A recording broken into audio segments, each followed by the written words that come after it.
The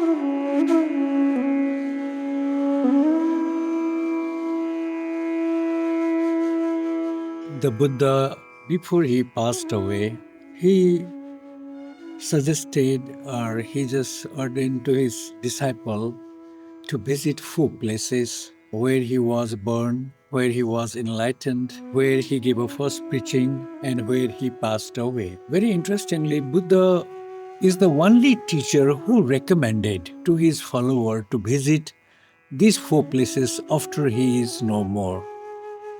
There are many other religions in the world, great teachers there in the world. They never recommended that after I am no more, you go to certain places, visit certain places. We do not have any other references except Buddha. And why Buddha said to visit these four places?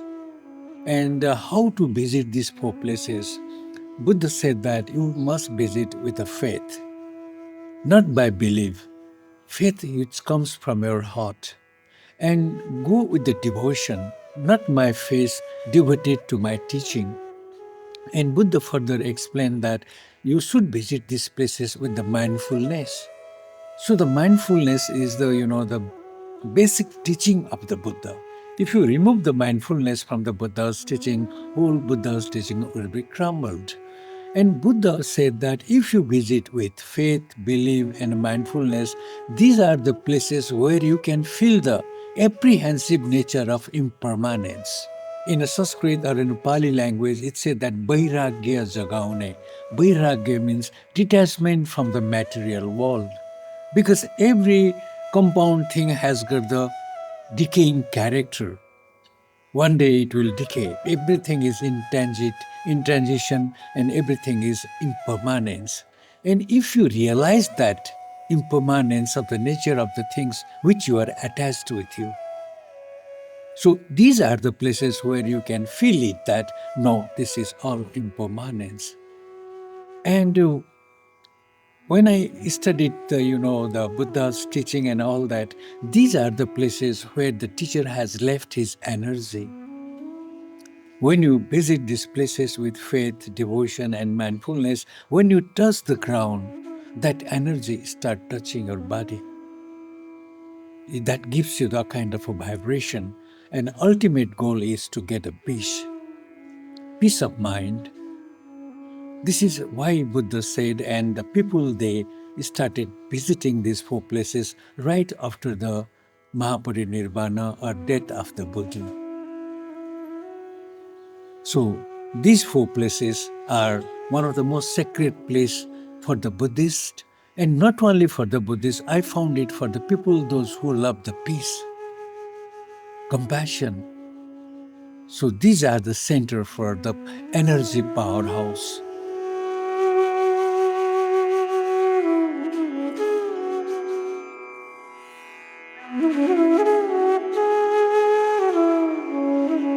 Lumbini, it is not simply we say that this is a birthplace of Buddha.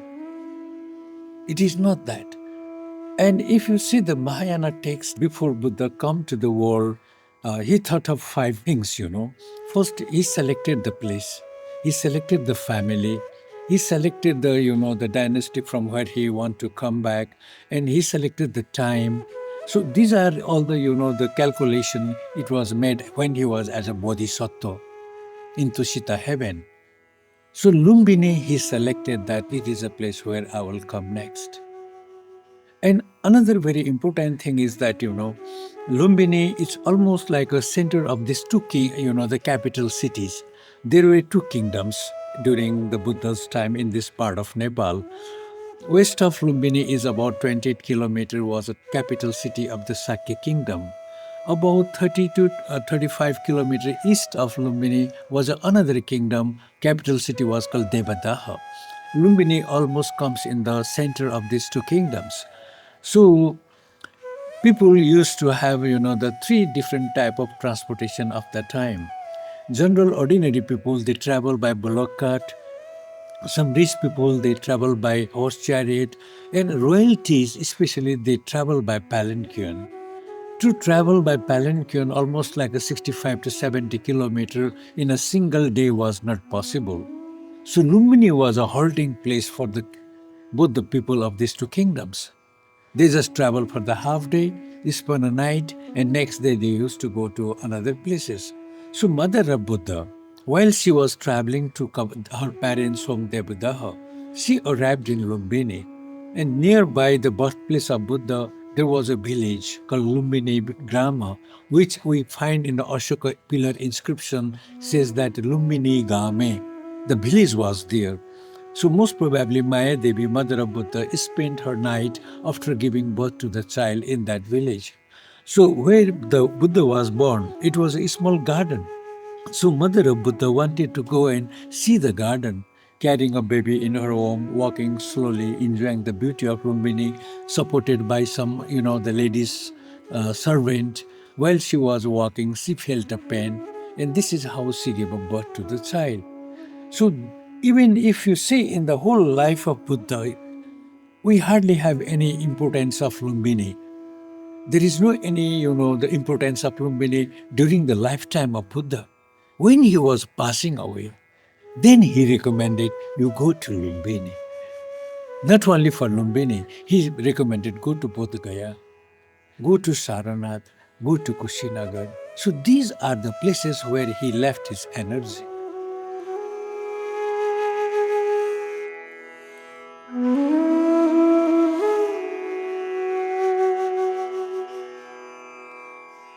Bodh Gaya, during Buddha time, it was called Urumela.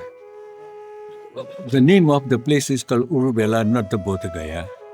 So Buddha, he was searching the path. Why people are suffering in this world? Is there any way to get rid of this suffering? And what is the reason of the suffering? All these are the questions which he had. So he practiced in the Prag Bodhi for 6 years as Indian scholar. They say that, and there were 5 other companions, and he did this, the very Shiva, this meditation and all that. And later on, he realized that it is not the right way of, torturing your body. Then he started eating. He came to the spot where we saw the tree, and he started meditating it. And one day the Sujata offered some milk rice and these things. Then we call it enlightenment. But the way, the interpretation of enlightenment, it is given by the word by the British. The real one is that he found the truth. The truth is that everyone is suffering because of that. They are not seeing the things what actually they are. Buddha said that this is ignorance. So he found how to get rid from this ignorance. To see the truth, what they actually are, is what is called enlightened by the English word. So he came to know that why people are so much suffering. There is a reason.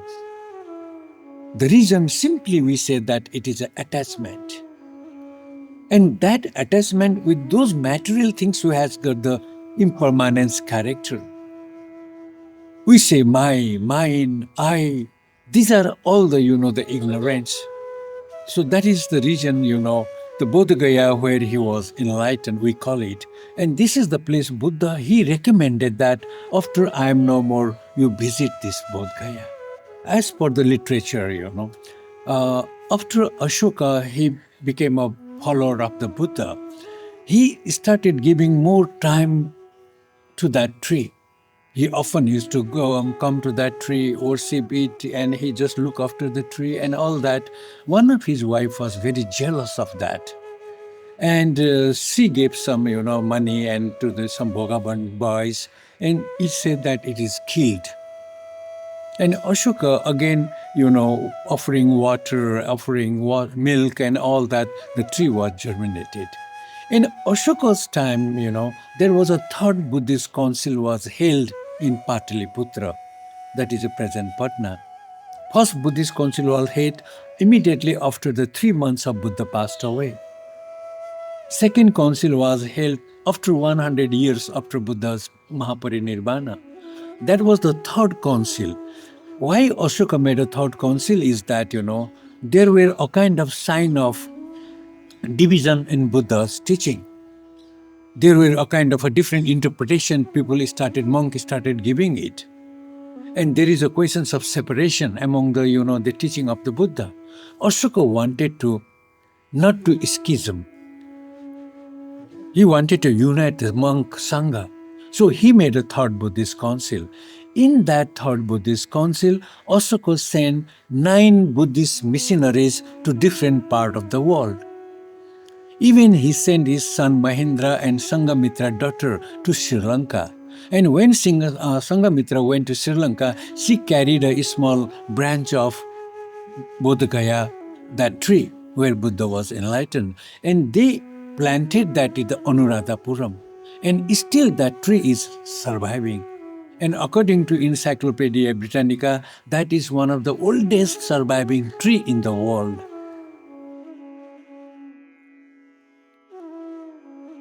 Third time, again there was a Hindu king called Sasanka.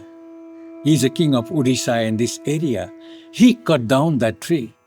Again another branch was brought from Anuradhapura and planted there.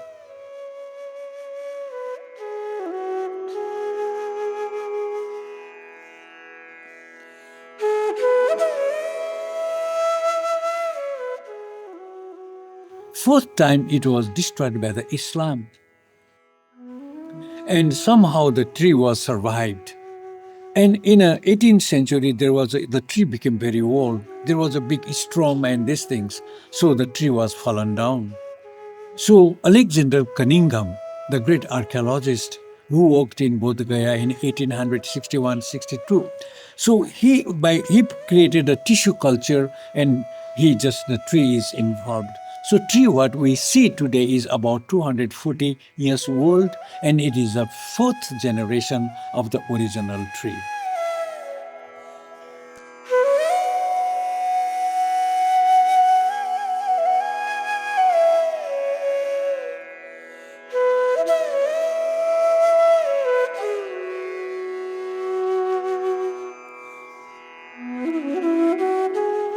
Buddha didn't accept the creator of this universe like other religion has got some creator. Islam says that Allah is the only creator of this universe. Everything was made by Allah. If you see the Hinduism, we have a Trinity God. Brahma is the creator of this universe. Even in Christianity, we have a Father. Jesus is just the Son of the Father. And this is a little problem. Buddha thought that how come some creator in this universe? And Buddha gave an idea that no, it is by the nature. Nature developed everything. This is what the scientists, they accepted it. Darwin, he developed a theory of how they developed it. So Buddha has already given that theory. That's why the Einstein, they are all became a fond of Buddha. Because Buddha's theory was so much, practical and scientific. So Buddha thought that who will understand this philosophy? He was against of creator, he was against of idol worshipper, he was against of the caste system which was at that time. Even he was against of that do not accept anything what your senior said it. Touch it, feel it, experience it, then only you believe it. So that sort of philosophy was a little bit difficult in those times. So Buddha thought that I will teach my, the things first to my teacher, Alara Kalama and Uddaka Ramaputra. He came to know that they already passed away. Then Buddha thought that those 5 friends with whom he was practicing at Urubela, he thought that they are the one which I can teach them. So Buddha came to know that they were in Saranath. So from Bodh Gaya, Buddha walked to Saranath. And according to literature, it took him 2 months to come to Saranath. And in the Saranath, first time Buddha, he shared his experiences of knowledge, what he gained from this meditation to these 5 Brahmins. And they became a first disciple of the Buddha. And actually, if I have to say, Saranath is the foundation of Buddhism, foundation of Sangha. If Buddha had not taught is teaching to these 5 Brahmins at Saranath. Today, what we call Buddha and his Dhamma will not be there. So this is the main center where the Buddha first turned the wheel of the Dhamma. That wheel is still moving.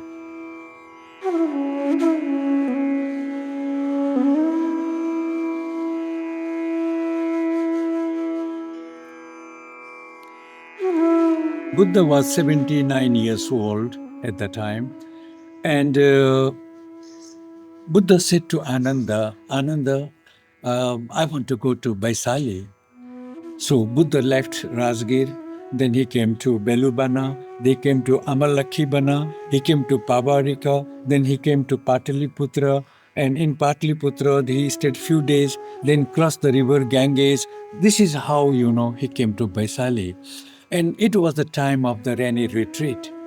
So Buddha said to his disciple, now it is a rainy retreat started, let us spend our rainy retreat here.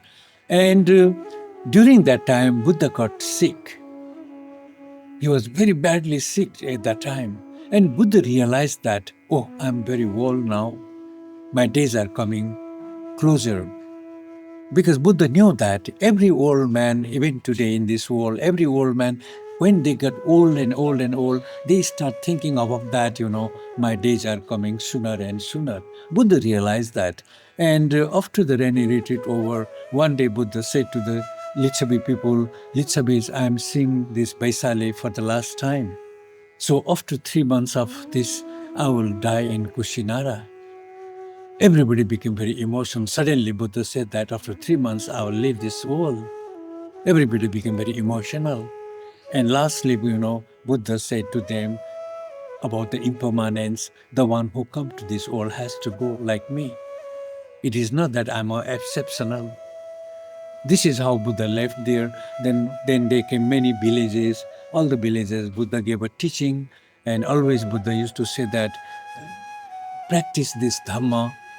Just practice this Dharma. Always be mindful. This is how Buddha arrived at the Pava near Kusinara, And they arrived at the Chunda's. It's a small mango garden. And that mango garden belonged to one of the Buddha's disciple called Chunda.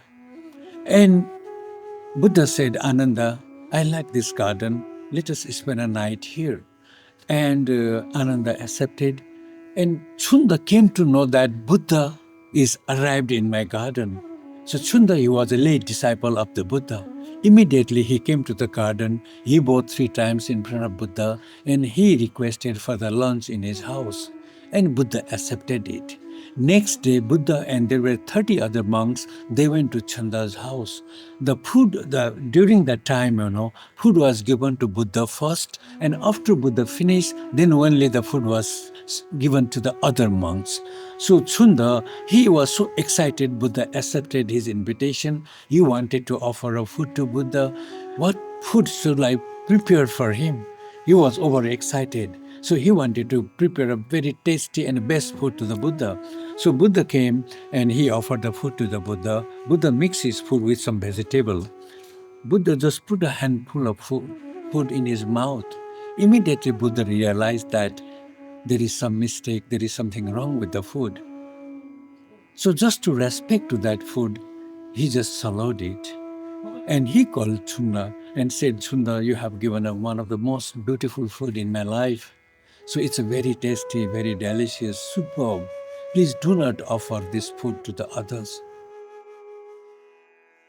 Even you don't throw it, do not eat by birds and animals. You make a hole and put it over there. So then the other food, other vegetables were offered to the other monks. So Buddha then gave a Dhamma talk, blessing to Chunda, and he said to Ananda, Ananda, I had 2 very special food in my life. One food which Sujata has given me at Bodh Gaya. After having that food, I was enlightened. Maybe after this food, maybe this is my last meal. So they started their journey. And from Pava to Kushinara, it's about 14 kilometers. On the halfway, Buddha was suffering with the dysentery. Many times he used to go for toilet. Imagine at the age of 80, walking almost like a 370 kilometers with the barefoot. with one robe. Imagine how difficult for him when he went to the toilet. In a halfway, Buddha said to Ananda, Ananda, Ananda, I'm thirsty, I'm tired, I cannot walk anymore. Go and find some water for me. Ananda said, Master, nearby there is a river. If you are able to walk there, you can drink water, you can clean yourself. Buddha said, No, Ananda, I cannot walk anymore. So Ananda went to search for the water. He saw one pond where the buffaloes were swimming. The water was very dirty. This is how they came to, river Hiranyavati that is very close to the Kushinara. Then Buddha took a bath, changed his clothes. Then when he came to the other shore of this Hiranyavati, Buddha said to Ananda, Ananda, I think I cannot walk anymore. This is my final breath. Please make a bed for me. So Ananda, he took extra robe of Buddha, extra robe from his own bag. He made a small bed in between two sala trees. Buddha slept lying his head to the north, and he made his hand as a pillow. And at that time, he saw the many monks and nuns were gathering there. They were watching the teacher is taking his last breath. Buddha thought, we call him compassionate one. Buddha was so compassionate, he thought that, oh, I'm dying now. So these people who has not understood my teaching, my Buddhahood, my Dhamma and Sangha, tomorrow after I passed away, whom they will ask it? So being a very pitiful Buddha asked monks and nuns, I taught you for 45 years about my Buddhahood, about my, the Dhamma, about my Sangha. So I'm passing away now. If you have not understood anything, if you have any question, you ask me now, because from tomorrow I will not be with you people. Everybody became emotional. Nobody raised any question. Buddha further insisted that if you are, I know you respect me, and you feel hesitate to ask me directly. If you feel that, you can ask your friend. Let your friend ask me. So one monk stood and bowed 3 times. And he said, Master, you don't believe the creators. You don't believe the caste system. You don't believe the rituals. And after you are no more, how could we remember that you were in this planet? Buddha, from the last breath, he said, yes, if you want to remember my existence in this planet, first you go to Lumbini, where I was born. You go to Bodh Gaya, where I was enlightened. Go to Saranath, where I turned the wheel of the Dhamma.